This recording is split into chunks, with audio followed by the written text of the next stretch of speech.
Hello, my name is Kirsten and I like to read. Welcome to my YouTube channel.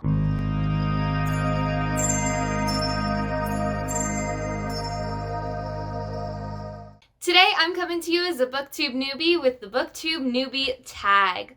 The Booktube Newbie tag is a series of 10 questions that are designed to get to know somebody as they're creating their Booktube channel for the first time. So with that, let's get started. So the first question is, why did I create this channel? So I created this channel for a very simple reason, that I love to read and I love to talk about books.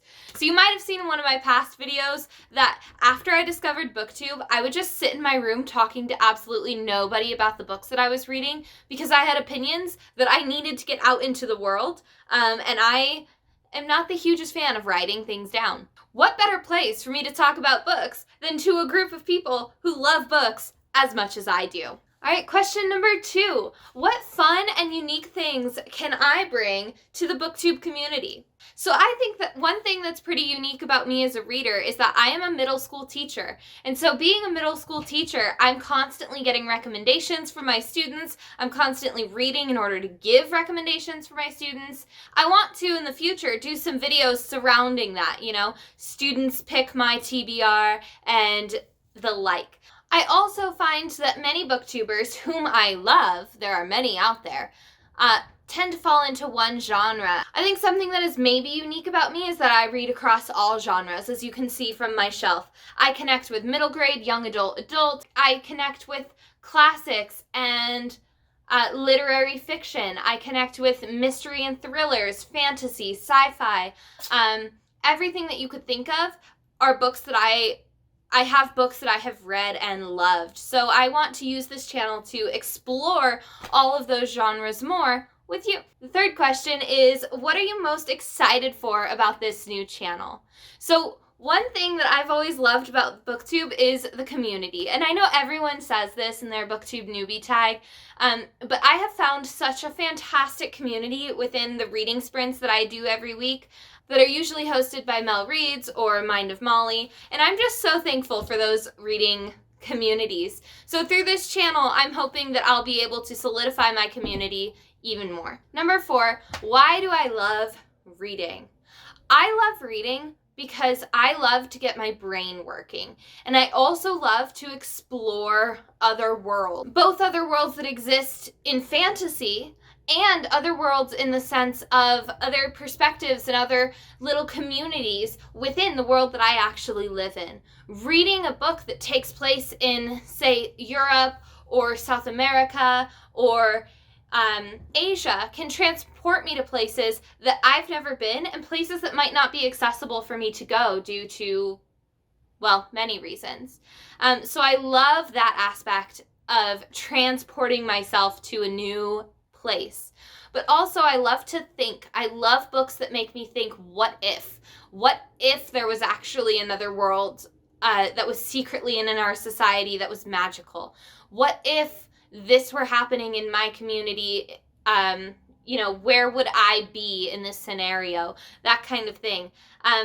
In movies and TV shows, I can do that a little bit, but I tend to turn my brain off more with that. With books, it gets my brain going, which I love. Number 5 is, what book or series got you into reading? So I have many books or series that got me into reading. So I pulled 4 notable firsts in a series that I just remember loving when I was in grade school. The first book that I'm going to talk about is the book that I want to talk about the least on this channel. We don't stand prejudice in any way, shape, or form, and this author is one that is very publicly known as a prejudiced author. So I don't want to talk about this too much, but it is worth a mention because it is my favorite childhood series, and it is the thing that ultimately got me into reading, and that is Harry Potter, of course. So this is my copy of Harry Potter and the Sorcerer's Stone. I'm not going to talk about this too much for the aforementioned reasons, and because everybody knows what Harry Potter is. The next series that I remember really, really loving when I was younger that got me excited about reading was the series of unfortunate events by Lemony Snicket. So this is the first book, The Bad Beginning, and one thing that I remember really loving about these books are their unique writing style. Lemony Snicket really played with his writing in this, like the page that had only the word very over and over and over, or the page that was just a black page. Lemony Snicket was like, he went out of the box with his writing, and it just made this such an interesting series to read. As a matter of fact, I only have read books 1 through 9 in this series, though, so I might be doing a series on my channel about finishing this well-loved childhood classic. The next series that I really remember loving when I was a kid, this one is probably one that I got into in about 6th grade, and that is the Cirque du Freak series by Darren Shan. This is about a boy who becomes a vampire's assistant after he sneaks into a carnival with his friend when they're in middle school. He discovers that one of the carnival members is actually a vampire, so the secret doesn't come out. The vampire turns him into his very own vampire assistant, which is what happens when somebody is on their way to becoming a vampire themselves. So I just remember absolutely loving this series. I haven't heard a whole lot of people talk about this series ever in my life. I do know there's a Netflix movie which doesn't do the books justice. They never do they? But this is a great childhood series that I remember loving as well. And the last one I want to bring up to answer this question is probably my favorite of these in modern day. The one that has aged the best and the one that I think speaks to the adult audience the most. And that is Gregor the Overlander by Suzanne Collins. So this is a book about Gregor, who lives in New York City, and one day he hears a sound in the laundry room. So he goes in through the grate of a laundry room, and he discovers that there's this whole other world called the Underland, where there are people with purple eyes, giant bats, giant rats, giant spiders, and they're living down there. And Gregor is a prophesized young man who has come in to save the world. This book series, I remember the world just being so easy to dive into, and I need to do a reread of this series because it's just amazing. Question 6 is, what questions would I ask my favorite booktubers? So I guess that means I should tell you who my favorite booktubers are. So if I had to choose, oh gosh. So my favorite booktubers include Sid at Sid Bookworm, Jade at JD Ray Reads, Mel at Mel Reads, Becca at Beck in the Books, and Molly at Mind of Molly. So all of these girls are super social, and I love watching them. I think their videos are so interesting. They bring such unique personalities to their booktube channels, and I just think they're amazing people. So, gosh, this question is hard. What question would I ask them if I had the chance? I guess I would ask them generally any tips that they have for starting a booktube channel and being part of the booktube community. But in general, I think I would just want to have a conversation with them about books, talk about our favorite books. I obviously know what their favorite books are because I watch their channels. And I just feel like instead of asking a specific question, I just want to sit down and have a cup of coffee with them or tea or something and just have a conversation, because they just all seem like genuinely nice people who I bet I could talk to for hours about our favorite books. So, number 7 is, what challenges do I think that starting a booktube channel will be the hardest to overcome? So, there are a couple that come straight to mind. I guess the first one has to do with the filming setup. I obviously don't have the greatest film equipment. I'm doing this all on my cell phone, and it's stacked on a bunch of cardboard boxes right now. And I really want to get like a phone stand and a ring light for this.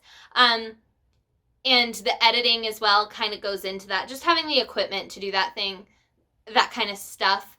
But also the time to do that kind of stuff. I am a teacher, and while teaching, technically my hours are only 7:30 to 3 o'clock. I end up working 4 out of 5 days a week. I end up working 10 to 12 hours, and by the time that time is done, I'm exhausted. So I don't often have the energy to film, so I think that's a big challenge that I'm going to have, even though I really want to do this and I'm enjoying this, I do think that that's going to present a challenge.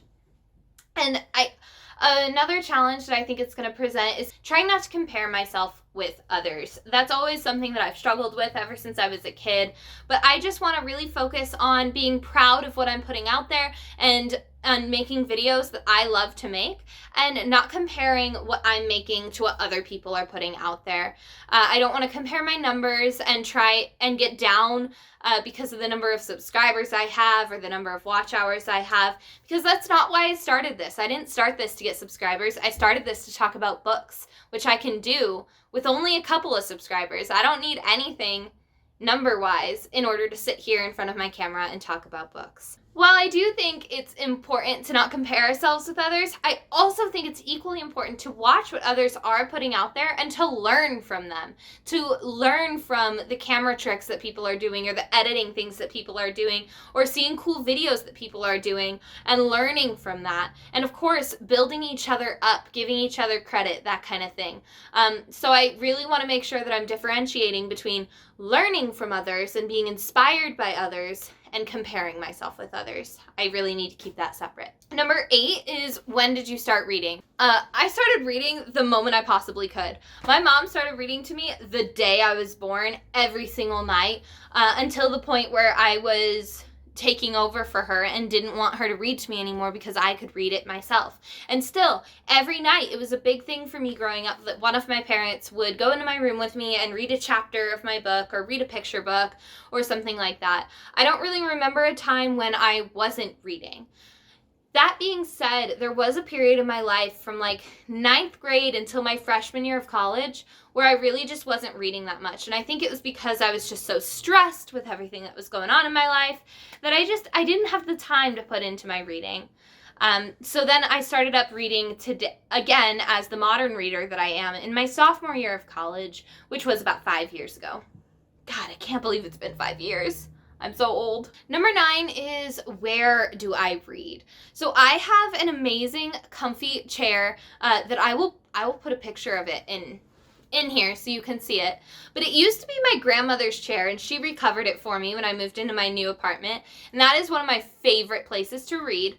I try not to read in bed, although I've started to read in bed more. I've never been one who could like lay on their back and have their book there, but recently I found that that's actually a really comfortable position for me. So my place that I read is shifting from sitting up in my grandmother's chair to laying down in bed.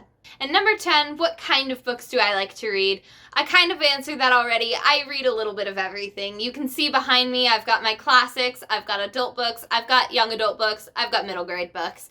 I read fantasy, I read sci-fi, I read literary fiction, I read poetry, I read nonfiction, I read everything that I could possibly read. As long as it's written in a style that I like, any kind of book is one that I can get interested in. So those are the 10 questions. Again, my name is Kirsten. I'm really, really excited to be starting this BookTube channel, and I hope that you are excited to get started on this journey with me. If you want more bookish content, please subscribe down below, and you can click that bell notification to get notified anytime that I post. I'm trying to post twice a week, so expect more bookish content soon. Bye!